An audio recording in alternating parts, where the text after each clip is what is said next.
hace esta figura? ¿Qué es lo que representa? ¿Por qué la pintaste tú esta?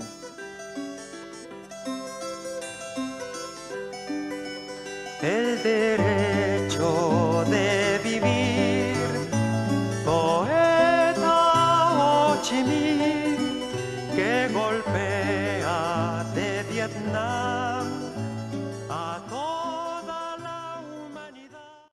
Bueno, esta obviamente es parte del Códice Borgia. Lo interesante es que ni siquiera es una página completa, es un cuadrito apenas esto. O sea, de una página, esta es apenas la cuarta parte. A mí me parece bellísimo. O sea, de hecho todo el Códice Borgia es bellísimo, no es digno de estudiarse, de aprender. Pero esta en particular se me hace encabronadamente bella por su significado. Entonces, mira, más o menos, no sé si has escuchado los mitos nahuas, ¿no? Entonces los mitos nahuas dicen que antes de esta era hubo otras 4, fueron destruidas. Finalmente esas 4 fuerzas que dominaron las 4 eras anteriores entraron en armonía y en lugar de pelearse, pues ya estuvieron, pues ahora sí que trabajando unas con otras, ¿no?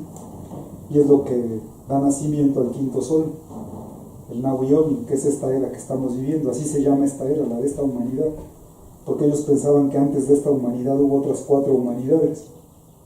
Entonces esta humanidad que conocemos, este sol, esta era, se llama así, el Nahui-Olin, es el quinto sol, el sol de movimiento.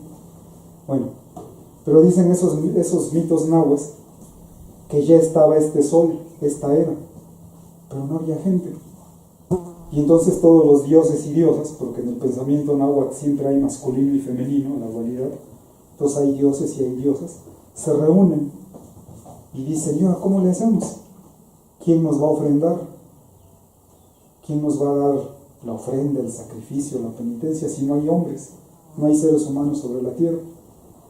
Entonces ahí están todos los dioses preocupados con qué van a hacer.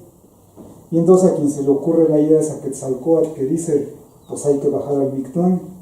Ahí están los huesos de las humanidades anteriores, antes de la quinta, ¿no? Dice, ¿quién va? Y el Quetzalcóatl dice, pues yo voy, no hay bronca, ¿no? Se avienta el viaje. Entonces Quetzalcóatl se va a las profundidades terrestres y va a buscar a Mictlantecutli y a Mictecacihuatl, que es la dualidad masculino-femenino que gobierna allá abajo, en Mictlán, la región de los muertos. Bueno, habla con ellos y ya les dice que quiere los huesos y eso. Entonces Mictlantecutli es un tanto tramposo y le dice, pues Simón, te doy los huesos, pero primero toca el caracol y da una vuelta a mi círculo precioso. Resulta que el caracol ni hoyo tenía, o sea que era tramposo el Mictlantecutli. Bueno, pero Quetzalcóatl se las ingenia, manda a traer a las abejas, le hacen un hoyo, lo tocan, le da las vueltas al círculo. Bueno, finalmente se hace de los huesos. Y ya que se sacó los huesos del Mictlán, ya viene de regreso el Quetzalcóatl. Y el Mictlantecutli como que se arrepiente, dice, ¿cómo que ya se llevan los huesos? Deténganlo. Y entonces ahí a su gente le dice que hagan un hoyo, Quetzalcóatl se cae y todos los huesos quedan regados. Para eso Quetzalcóatl había sacado los huesos de hombre y de mujer, masculinos y femeninos separados. Pero ahora en que se le caen los huesos, se hace un revoltijo ahí de huesos. Bueno, finalmente Quetzalcóatl se cae, se muere, y entonces viene su nahual, que es otro aspecto de la cultura náhuatl, del que no vamos a hablar mucho, pero es su doble, y entonces él es el que completa el trabajo. Sacan los huesos del Mictlán, y ahora ya vienen los huesos, ¿no? Y entonces Quetzalcóatl va con Quilastli, una diosa, y dice, pues ya están los huesos, pero ya se revolvieron todos, ¿ahora qué hacemos? Y entonces piensan y dicen, pues no hay bronca, hay que molerlos. Y entonces en un como lavadero, un barreno precioso, lo que hacen es moler todos los huesos. Y ya queda el puro polvo de los huesos. Y entonces Quetzalcóatl agarra y su pene, su órgano sexual, que es el símbolo de la fertilidad, con un punzón, o sea, con un hueso con punta, agarra y se pica, se atraviesa el pene. Y entonces de la sangre de su pene lo echa al barreno precioso y lo mezclan, o sea que hacen una masa de los huesos de las humanidades anteriores con la sangre de Quetzalcóatl. Y entonces hacen la masa y con esa masa hacen a los primeros hombres. Y entonces ya dicen los dioses, ya están los masehuales, nuestros merecidos, los penitentes, ¿no? Los que nosotros nos sacrificamos por ellos, por eso nos merecen. Entonces ya está la humanidad, pero luego ahora falta otra cosa, ¿no? Dice, ¿y ahora qué van a comer? O sea, ya está la nueva humanidad en la quinta era, pero ahora qué van a comer. Y Quetzalcóatl, siempre preocupado por nosotros los masehuales, dice, pues hay que buscar qué les vamos a dar de comer. Entonces va a hablar con la hormiga, que es la única que puede entrar al Tonacatépetl, al cero de nuestro sustento. La sigue, la trampea un poco y finalmente Quetzalcóatl entra al cerro de nuestro sustento, siguiendo a la hormiga, y logra sacar unos granos de maíz. Y entonces va con los hombres y les dice, aquí están los maíces, siémbrenlos, y de ahí va a salir para comer. Y entonces los masehuales empiezan a sembrar esos granos, salen más mazorcas, vuelven a sembrar, y esa es la humanidad que hoy conocemos. Es bonita la historia, no es nuestra, porque ya pasaron siglos de la conquista, pero nosotros seguimos consumiendo maíz. O sea, el maíz es lo que hizo esta civilización. La gente hace 500 años comía maíz, hace 1000 años comía maíz, hace 2000 años comía maíz, hace 5000 años comía maíz, hace 10.000 años comía maíz. Lo que hizo esta civilización fue el maíz. Por eso hay quien dice, y no equivocándose, dice que nosotros somos los hijos del maíz. Es nuestra civilización, así como el arroz fue la base de la alimentación de los chinos, o en Asia en general. Para nosotros el alimento que nos hizo hacer pirámides, hacer sistemas numéricos, estudiar los astros, porque antes de hacer todo eso tienes que comer, ¿no? Entonces la base de nuestra alimentación fue eso, el maíz.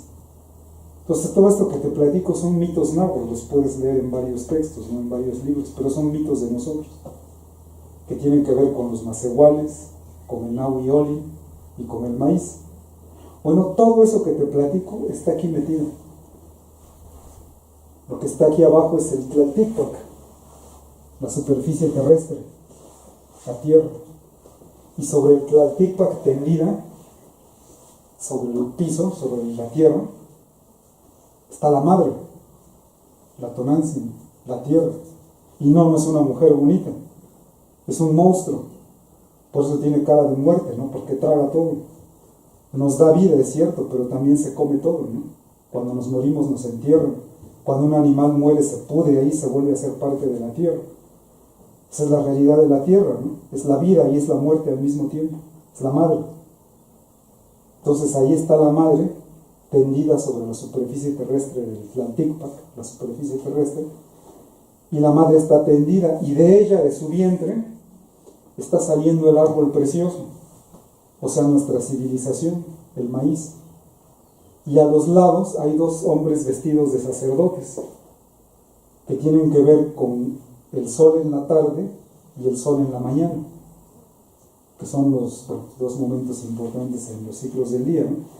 Bueno, pero aquí te das cuenta que esos dos sacerdotes, este que está con insignias de Quetzalcóatl, y el otro de un tonaleque, uno de los tonaleques, tienen igualmente un punzón, y con ese punzón se están clavando el pene, el glande, la cabeza del pene, y del pene está saliendo la sangre, y la sangre está alimentando a la madre tierra, y a cambio de nuestro sacrificio, porque eso significa masehual, los merecidos, a cambio del sacrificio que hacemos nosotros, la tierra está dando esa vida, ¿no? Que es el árbol precioso del maíz. Y arriba del árbol precioso del maíz está un pájaro precioso, o sea, un quetzal, que no es solamente símbolo de lo precioso, sino de lo sagrado, de lo divino. Entonces aquí están representados los tres planos cósmicos. Por un lado la materia, por otro lado el cuerpo, y hasta arriba lo sagrado, que es cuando alcanzas ese grado de comprensión, de sabiduría. A mí se me hace bellísimo esto y complejísimo, ¿no? Porque tienes que tomar en cuenta todos los mitos náhuatl, el mito del quinto sol, el mito de Quetzalcóatl, de cómo hizo a la humanidad, y el mito del maíz. O sea que en pocas palabras yo diría que esta escena somos nosotros.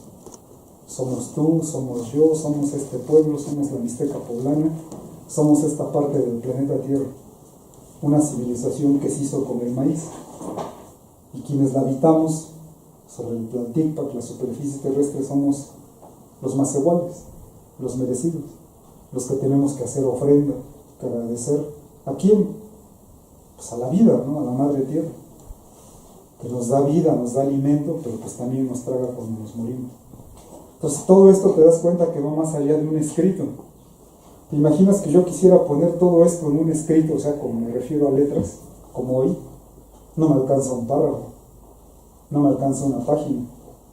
Pues tenía yo un grueso así de hojas, ¿no? Para escribir todo esto, lo que significa, lo que simboliza. Entonces de ahí la importancia de que hay que entender que es otro sistema de escritura.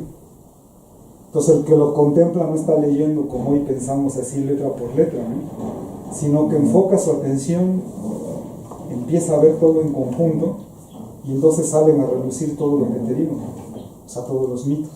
Y entonces todo este cuadro tiene sentido. Es una enseñanza, es una lección muy noble, por cierto, ¿no? ¿O qué seríamos nosotros sin el maíz? Ya ves que hay un dicho que a mí me parece muy feo, ese dicho que dice: a falta de pan, tortillas. Como si las tortillas fueran algo jodido, ¿no? Si pues ya no hay pan, aunque sea tortillas.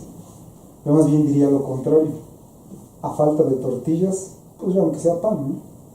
Porque la base de nuestra alimentación es el maíz. Hoy en día se sigue cultivando el maíz aquí, ¿no? Seguimos comiendo maíz. Mientras sigamos comiendo maíz, vamos a seguir siendo macehuales. Vamos a seguir siendo gente de esta tierra. La resistencia. 500 años y esto sigue teniendo sentido hoy. Los hijos del maíz. Pero eso solo es un cuadrito del Códice Borgia. Te digo, ni siquiera una página. Es una partecita de una escena. Entonces, tal vez con esto te des cuenta de qué es el Códice Borgia, ¿no? El Códice Borgia, como te decía, representa una de las grandes tradiciones de la humanidad. Diferente a la china, diferente a la hindú, diferente a la musulmana. Es la nuestra. Y lo más interesante es que está viva, a pesar de la conquista. ¿Qué representa esto para la religión católica, para el Vaticano como tal? ¿Qué representa que se estén volviendo a abrir estos textos? Bueno, en este particular caso, este códice aquí en esta región. Su fin, al menos aquí en México. Yo creo sinceramente que la religión, o mejor dicho, la Iglesia Católica, se tiene que ir de aquí, de México. Ella no es de aquí. Llegó aquí con una guerra. Se impuso aquí con el poder de la espada. Entonces ella no es de aquí, en algún momento se va a tener que ir. Y no porque nosotros la corramos, sino porque su presencia en México no tenga razón de ser. Y eso empieza aquí. Porque en el momento en el que tú, yo, aquí gente del pueblo, sobre todo jóvenes, empiezan a tomar conciencia de que tenemos una historia propia, o sea que nuestra historia está en Teotihuacán, está en Santo Nombre, está en Tepeji, y no está en Jerusalén, en Nazaret, en Belén, algo cambia, y cambia mucho, ¿no? En el momento en el que nosotros volvamos a tener historia, su mundo se derrumba. No los necesitamos. O sea, nos hacen pensar que esta es la única realidad posible. Y hay quien se la cree, ¿no? No hay otra cosa. Hay que resignarse. El códice nos está diciendo, no, no es cierto. Sí hay otra cosa. Nosotros, con nuestra historia propia. Entonces, pues, obviamente, o sea, y lo digo bien en serio, hace 500 años, por estar hablando esto que estamos hablando tú y yo, por tener esto aquí, nos hubieran quemado vivos.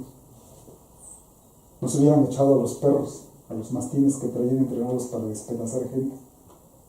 Nos hubieran torturado, ¿no? Nos hubieran cortado en pedazos. Pero hubo, ¿no? ¿Te acuerdas bueno, en los textos, ¿no? En Tenochtitlan, ¿no? Cuando estaba la fiesta de Toshka, hicieron una masacre, ¿no? En Cholula hicieron una masacre. 5,000 personas mataron en 2 horas.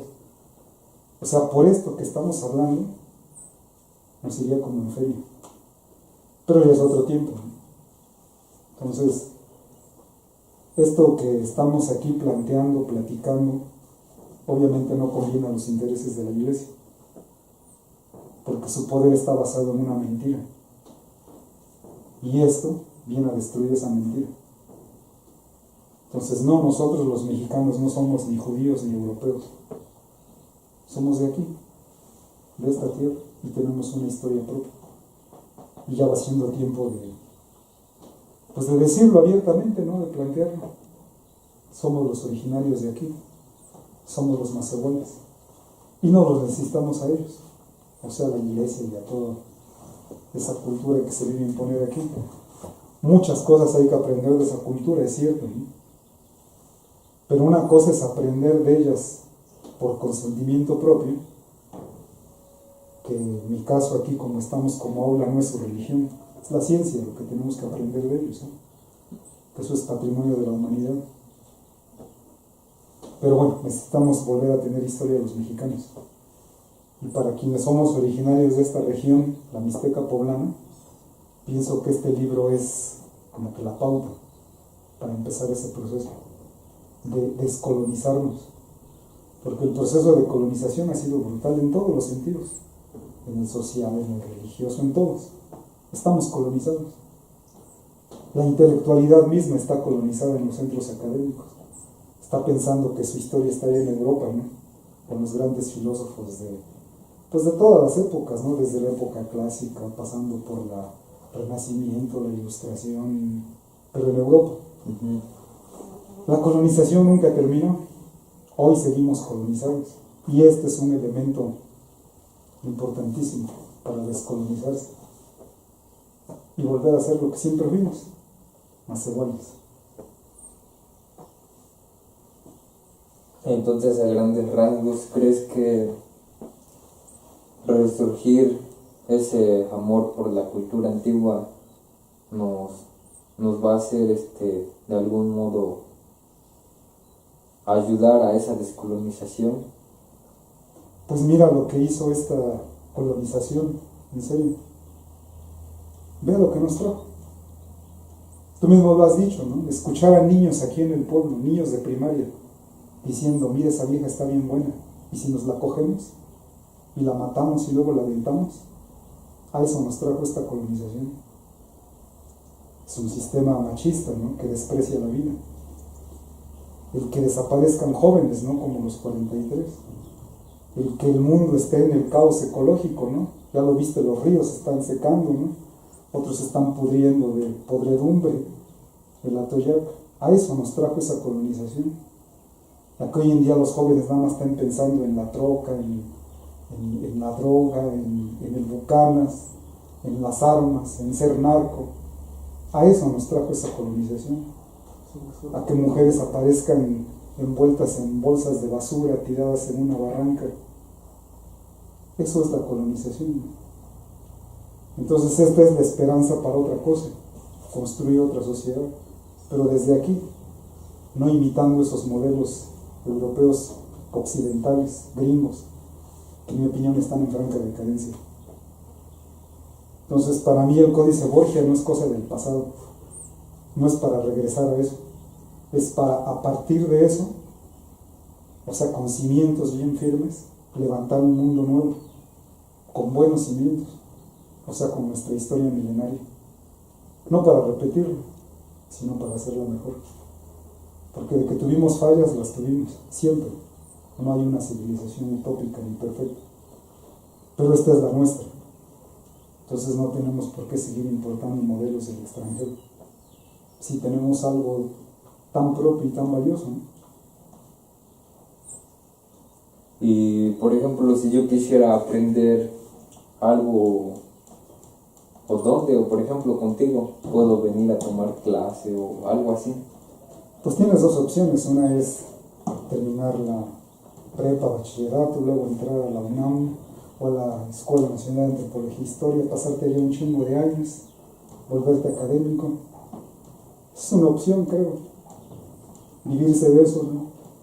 Investigar esto para que te publiquen libros, artículos, te den becas. Esa es una opción. La otra es aquí. Aquí no hay diplomas, no hay certificados, no hay becas. Hay chingo. Entonces, claro que puedes aprender aquí. Quien quiera puede aprender aquí. Pero para eso se necesitan muchas cosas, ¿sí? La más importante es amor. Amor por nuestra cultura, por nuestra tradición, nuestra civilización. Y paciencia. Es que me parece absurdo que ha venido gente o en otros lados y dicen, ¿de qué trata el Códice Borgia? Así casi como si yo les dijera, mira, aquí dice, no es cierto, es otra civilización, ¿no? Lo que tienen que entender es que el primer paso para entender el Códice Borgia es descolonizarte, quitarte toda esa maraña que te metieron en la cabeza, ¿no? Durante toda tu vida.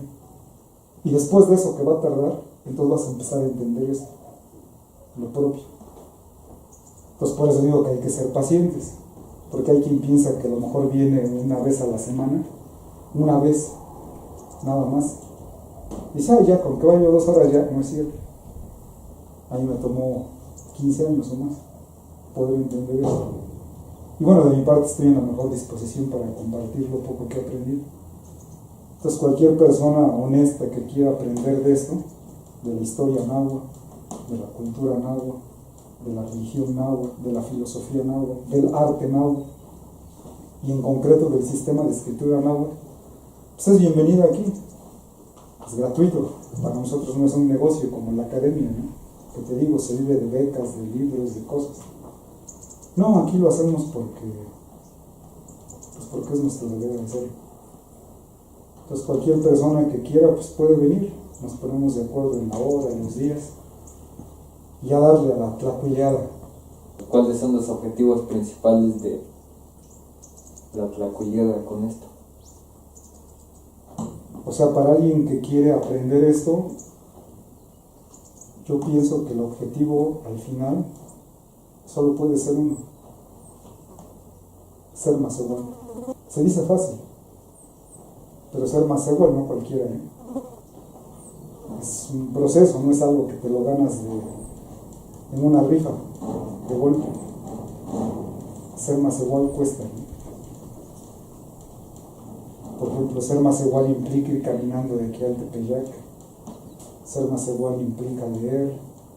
Ser más igual es cambiar nuestra actitud aquí en el pueblo, ¿no? De cómo nos relacionamos con la gente, ¿no? Dejar de pensar que todo es negocio.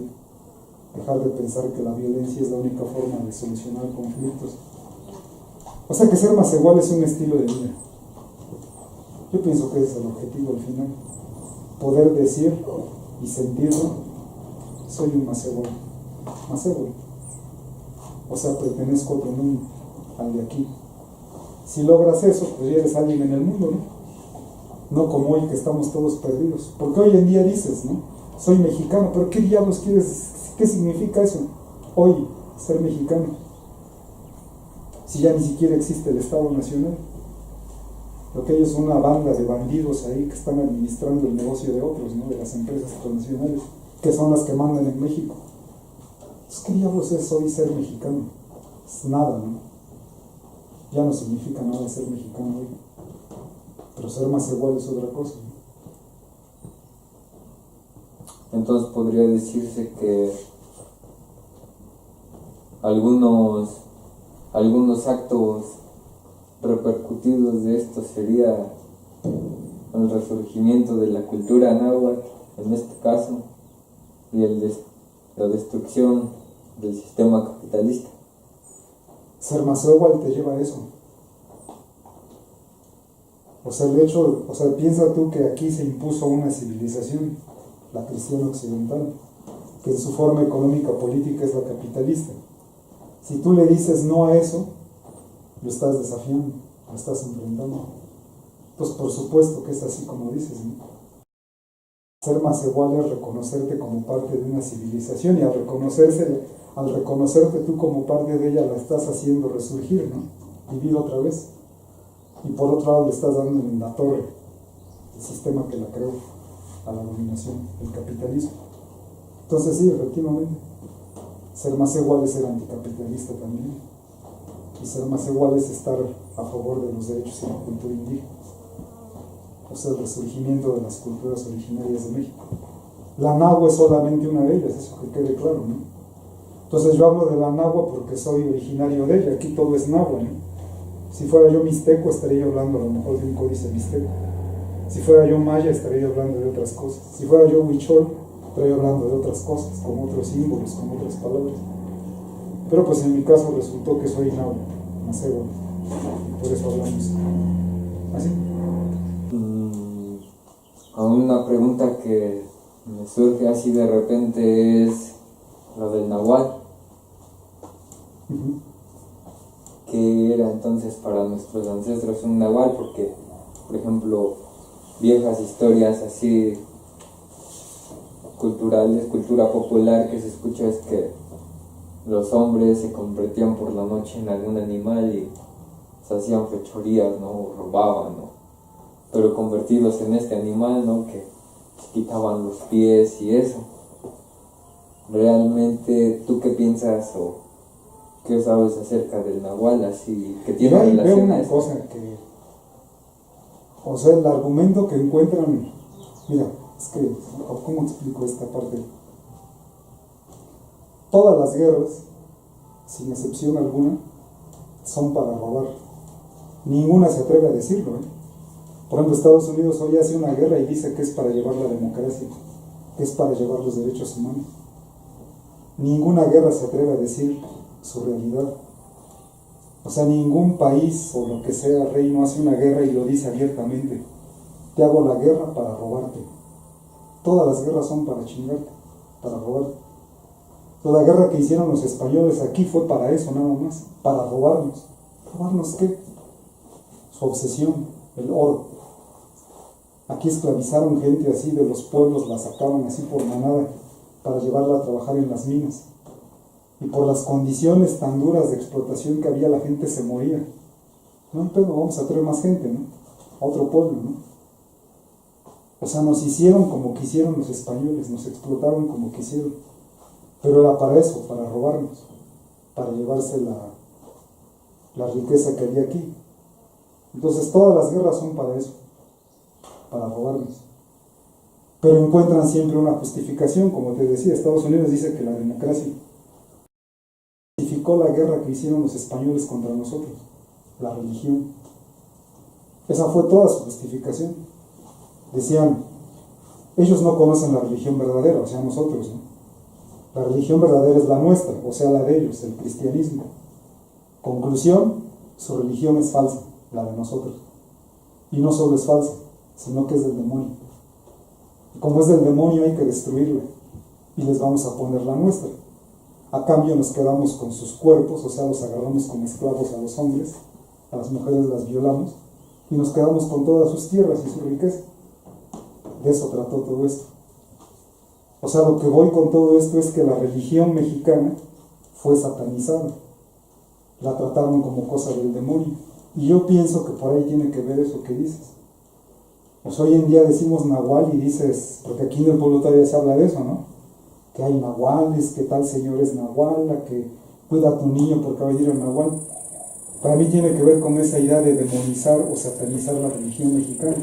O sea, todo lo que tenga que ver con la religión mexicana es cosa del diablo. Entonces el nahual es malo, el nahual roba niños, el nahual chupa sangre. Demonizarlo para destruirlo. Hasta donde yo entiendo, lo del nahual es un aspecto mucho más profundo. Tiene que ver con nosotros. Entonces, se piensa que cada uno de nosotros tiene una conducta que es de alguna forma similar a la de algún animal. Ese es nuestro nahual. Entonces, no sé si tú que andas luego en los cerros has visto, por ejemplo, si tuvieras que definir cuáles son las características de una serpiente, ¿no? Cómo se comporta, cómo actúa, cómo se relaciona. O un coyote, ¿no? Cómo le hace, ¿no? O un pajarito, ¿no? Un censontle, cómo son sus relaciones. Bueno, algún aspecto de la conducta de un animal es similar a la tuya.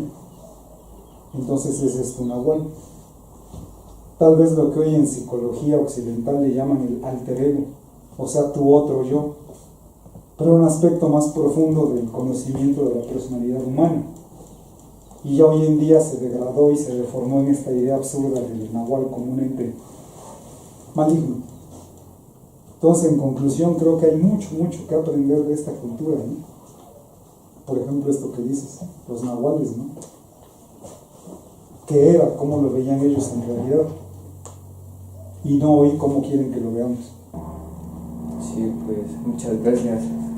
Eso es lo que, pues, sí, son muchas dudas que tenía, ¿no? Y, pues, muchas gracias por tu tiempo, ¿no? Para responderlas. No, pues gracias a ti que te diste el tiempo de preguntar. Pues sí, hay... ¿Algo más ustedes? Indochina es el lugar Sí. más allá del ancho mar, donde revientan la flor con genocidio y napalm. La luna es una explosión que funde todo el clamor, el derecho de vivir